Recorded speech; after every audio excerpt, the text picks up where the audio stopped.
In this video, I want to help you review the concept of stress that you learned in your Strength of Materials class. I want to help you wrap your mind around what stress means.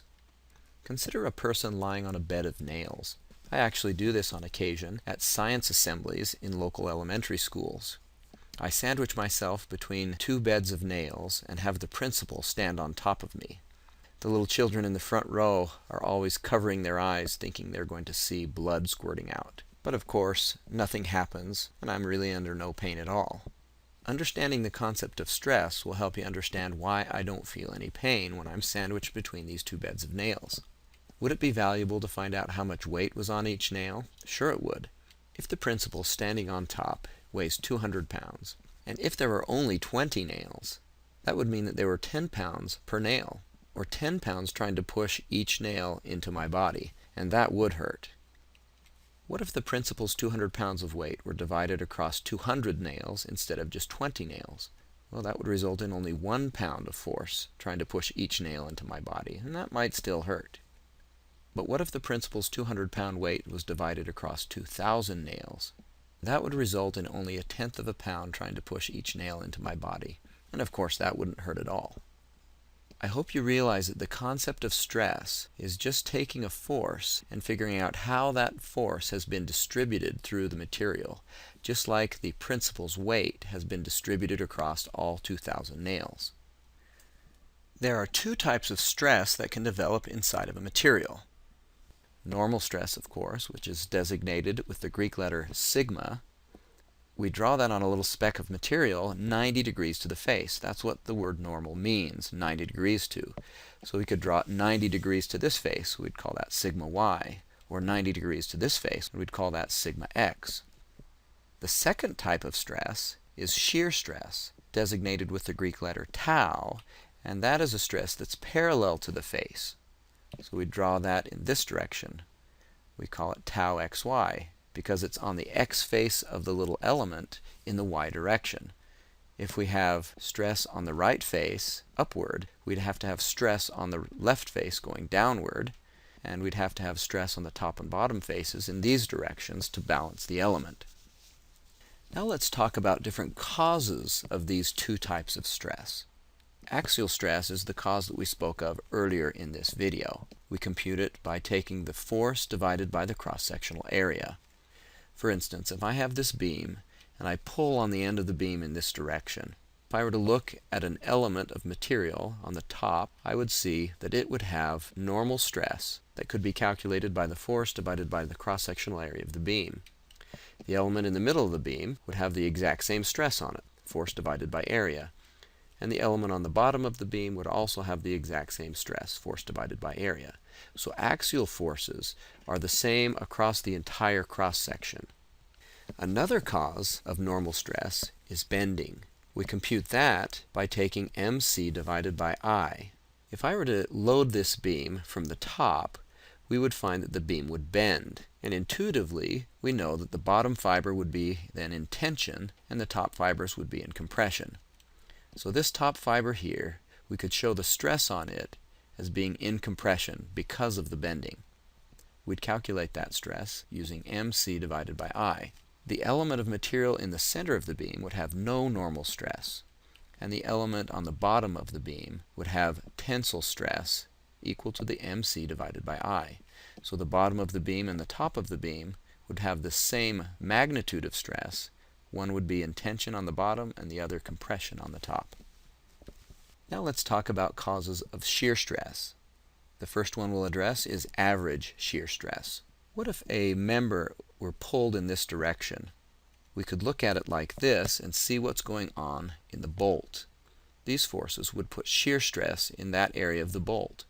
We could calculate the shear stress on that area of the bolt using the force over area, V divided by A. And we call this single shear. We could also load something like this. If we look closely, we would notice that the force is actually trying to shear this area and this area. We could calculate the shear stress as the force divided by two areas. We call that double shear. Another cause of shear stress is called transverse shear stress. We calculate that using VQ divided by IT. we find that in a beam that's loaded like this, the top fiber has no transverse shear stress. The bottom fiber has no transverse shear stress. But the center has the maximum amount of shear stress. And we're going to compare the center fiber just left of the load with the center fiber just right of the load. First of all, let's look at the center element of metal just left of the load. The reaction force here at point A would try and shear the part of the beam upward like this. So the element would have a shear stress upward on the left side equal to VQ over IT. And the V, or the shear force in that equation, would be equal to the reaction force there, or the force that's trying to cause it to shear. And because it's up on the left-hand face, there must also be a corresponding shear stress down on the right-hand face, as well as stresses in these directions on the top and bottom faces. What about the element in the center of the beam, but just to the right side of the load? Well, the reaction force By is trying to shear this part of the beam, and so this element would have a shear stress upward on the right-hand face, where the V in the VQ over IT equation would be equal to the reaction force at B. And of course we'd have to have a shear stress on this side as well as on the top and bottom to balance that element. The third cause of shear stress is torsion. We calculate that with the equation Tc over J. Here's an example. If I were to load this beam in this direction, it would twist, causing torsion, and the elements around the outside of the beam would experience the maximum shear stress due to torsion, while the elements in the center would experience no shear stress. For instance, this element on the outside perimeter would experience maximum torsion, and we would draw it this direction and calculate it with Tc over J. And because there's shear stress on that face, there must also be an opposite shear stress on this face, and shear stresses in this direction along the top and bottom. We could also look at an element here on top. This element is also around the outside perimeter and would experience maximum torsional stress as well. We could draw the stress on this element with the tau stress going down on the right-hand face, calculated by Tc over J, with of course stresses in these directions on the other face to balance the element. Now let's summarize these two types of stresses. Normal stress is designated with the Greek letter sigma. Shear stress is designated with the Greek letter tau. Normal stress can be caused by axial loads. We calculate the stress due to those by the equation F over A.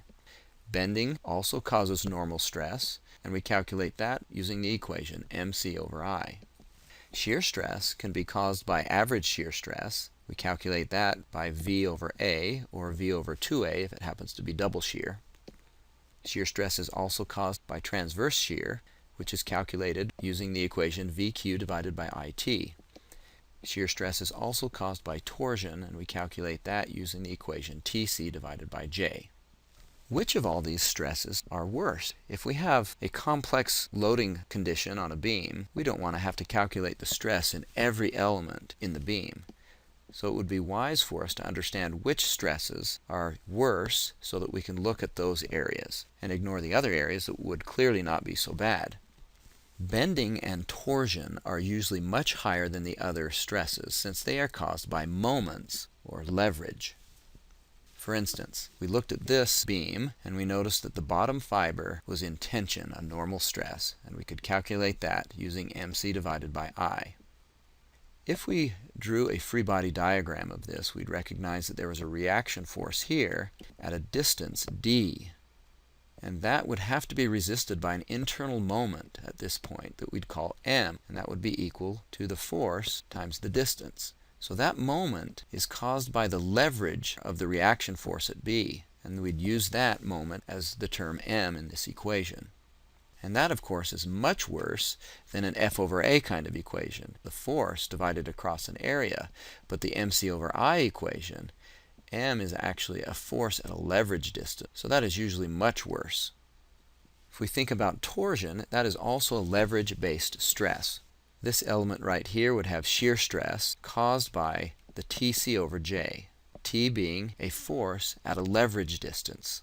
This force at this leverage distance causing the torque. So that is clearly worse than the VQ over IT or the V over A, because the V is not at a leverage distance, whereas the torsional shear stress is caused by a force at a leverage distance. So typically, the normal stress caused by bending or the shear stress caused by torsion are worse than the other types.